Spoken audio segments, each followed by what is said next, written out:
everybody. All right, welcome to the LA Reels TV Actors Penthouse. The Actors Penthouse. I'm Brett. I'm Noah, and this is Samantha Stewart. Yeah. Woo! All right. And this is Ollie. He's sitting down over there. Ollie will be running around. He's our new intern. Yeah. Okay. We pay him biscuits. Yes. Yeah. Biscuits and gravy. There we go. So, Samantha, Yes. you have worked with us a couple times. Yes. You are a very talented actress. You're doing a lot. You're not only Thank that. You're also like a real estate mogul, and you're an entrepreneur, like Sure, all we can the go way with that. through. Why don't you tell us about yourself as an actress, why you became an actress, and some of your success? Okay, so I realized from a young age that this is pretty much the best career in the world. I started acting when I was in about second grade, and I just really loved performing. And I realized, actors don't have to go to 9-to-5 jobs. They don't work in cubicles. They get to travel all over, different locations. Every day is different, playing a different character, like not having to be yourself every day. And who wouldn't want to do that? It's different every day. It's fun. And it's kind of addicting, actually. Yeah, right. Yeah, Totally. yeah, definitely. What are some of the funner sets that you've been on? Some of the ones that are memorable, anyway. Let's see. Well, I've worked on Days of Our Lives. I've done probably 15 episodes for them, and I love their sets. It's just a really welcoming environment every time. But as far as like craziness, I did a horror film about a year ago where I was dragged through 9 rooms of hell. Nice. Wow. And it was intense, but it was extremely challenging and fulfilling, and it was definitely unlike anything I've ever done. So that was really fun. Yeah, and now you have that story. I mean, that's pretty cool. So, Yeah, right. I was beat up and bruised and bloody and crying, and it was intense. Ouch. Awesome. So projecting your career, what are some of the shows that you're aiming to be on? What kind of TV shows? What are you specifically looking at right now? Yeah, I mean, I watch a ton of TV, but my favorites are probably the premium channels, HBO, Showtime. Yeah. I love like AMC. So I would love to be on like True Detective or The Walking Dead. I love those shows. Who's casting True Detective? True Detective is Jeannie Lowry Johnson and Libby Goldstein. Okay. And then Walking Dead is Bialy Thomas. Okay. All right, Goldstein, Thomas, we're coming after you. Yeah. Samantha's coming your way. Yeah.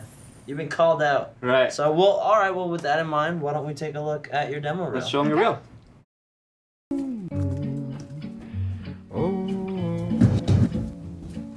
Okay, Rose, I think you're referring to Hunter. Is he the one with the perfect ass? I'm his boss, so answering that is borderline harassment. Not if I give you my permission. This is Samantha Smith. I just started here this week. Hey, listen, I need to leave a message. For Dr. Jonas, Jennifer called and is so sorry. Is that it? Yes, thank you. You're welcome. I'll make sure he gets it. So I'm a little bit nervous because I've actually never driven a bus this big. I mean, I'm sure I can do it. I can do anything, but... Yeah, it's just like driving a car. You put it in D for go and R for back Okay, and but it's full P of for park. instruments. This is really important. I don't want to, I have mess it up. complete faith in you, sweetheart. No sweat. Make sure all the instruments that's a good idea. She had a heart attack. And I should also tell you, if there is any blockage, we're not equipped here to perform the surgery she would need. St. Mary's would be a better place. Can you take her there? She doesn't have any insurance. So? Can you do anything? I'm sorry. Jim is on his way over, so act natural. Okay. Smile. Ah, there you are. Hi, Jim. You remembered my name? Well, of course, Jim. And she's left, waiting for him to turn her around.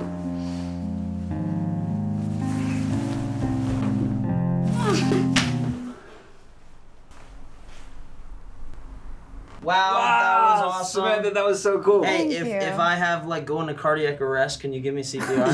Since you play a lot I of play nurses. a nurse all the time. Just Yeah. if you need a nurse, I am your girl. I've played a nurse, I think, 13 different times. So Like don't you have know like why. every color of the rainbow in your scrubs now. yeah, I have a nurse reel like just for the things of playing a nurse, and whenever there's a nurse reel, I just send it out. I'm like, I'm your girl. Just don't even look at other people. That's great. Do you ever walk into a hospital and say, stand aside? Funny enough, I'm not a big fan of hospitals. Yeah. That's kind of ironic. Kind of funny.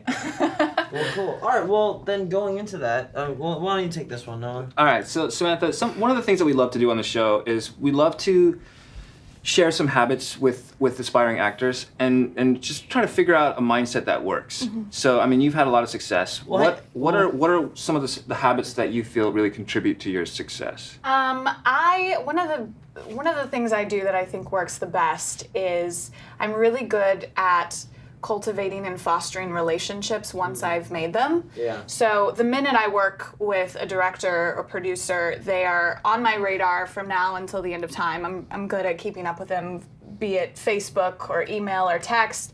Go out to coffee. I just want to really make sure and stay at the forefront of their mind. So, Right. I mean, not only, do I want them to think of me for their next project, but they're also just good people, and they're Right. good to learn from. They're good to get advice from. They're working hard. They're in this career too. Yeah, right? and we're both in it together. And we're all building up Totally. together. Exactly. It's longevity. And it's a lot like how it happened with us. I mean, we worked with you once, you stayed in touch, we got you in our movie. And, Exactly. and yeah, by the way, our scene is so fun. I love it. They're in a So- scene together. Yeah, I give it's him But no a very awkward spoilers. massage. No spoilers. No spoilers. Excuse you. It'll be coming just out gave a in spoiler. next month. Sorry. All right. With that said, what are some of the obstacles that you face as an actress? I think all actors can relate to trying to find exposure as much as possible. So, for example, a casting director might have 30 slots to see for a particular role, but they're getting over 4,000 submissions, especially in my category, which is the white girl with, With dark nursing hair. skills. Dark hair. So, how do you stand out? How do you get one of those 30 spots? How do you make sure that you are getting in the forefront of their mind so that they're calling you in? And that's something I'm still figuring out how to do. Really, I mean, you can take workshops, but are they really remembering you from those workshops? So how do you follow up? How do you seal the deals, so to speak, to make sure that you're getting one of those 30 spots? And it's something I'm still struggling with, for Well, sure. I think it's great as to what you said about, once you do get the opportunity, because they are so hard to come by, you cultivate. Right. So, Totally. That's what I did. I mean, I've worked on all 4 of the soap operas, the current running soap operas, and after I took their workshop, I really made sure and stay in touch with all of them, and I think that's what contributed to getting a role in each of them. yeah. So it's just a little bit harder with other shows because I think there's more competition and there's more people, kind of doing what I'm doing. So They're more on people's radar, too. Exactly. Yeah. Cool. All right, well, with all that, what advice do you have to leave with your fellow actors? yeah, the thing that I have learned the most in the 10 years that I've been in LA is not to expect anyone else to give you anything. For years, I used to sit back and say, well, as soon as I get an agent, it's all going to happen. And as soon as this person, just putting the Responsibility. Yes, responsibility on other people. And the minute I took over and I said, all right, I am in charge. I'm going to make the phone calls. I'm going to make the emails. I'm going to show up. I'm going to do this. That's when everything changed. I mean, I didn't work for a few years, and then the minute I started going to Actors Salon, which I highly, highly recommend, and they taught me how to be proactive and how to take my career into my own hands, and that was when everything changed. I mean, all my roles were in the last 3 years when I really became proactive and learned how to do it myself. So that's really the advice I'd give to anyone. Don't put the responsibility on anyone else. Make sure that you are doing everything you can to forward your career. Right, and for those of you out there, Brian Pataka, one of the guys that runs the salon, the Actors Salon, is on our podcast. He's Yes. coming out probably around the same time that this episode comes out. Yeah. So Yeah. tune into the GHA podcast and listen to his episode. And Yeah. also, Samantha's writing a PDF book about how to be proactive. We'll have that Coming free soon. on a download through LA Reels. That's right. No release date on that yet. Thank you, Brett. Yeah, you're welcome. Awesome. Samantha, How do we get in contact with you? Yep. Yeah, I have a website. It's thesamanthastewart.com because samanthastewart.com was taken. I'm also, Facebook page is facebook.com/actor Samantha Stewart. My Twitter is at Samantha_Stew. And those are the best ways. Sweet. That's so funny. Fantastic. The Samantha Stewart. I'm the Brett Newton on Instagram. So. I mean, that's the only way to be. Yeah. You gotta be the. Yeah. Cool. Well, thank you so much for coming on. Thank you guys, I And appreciate absolutely. it. bringing our new intern. Right. Bye, Ollie. All right. Thanks, guys. See you later. Later.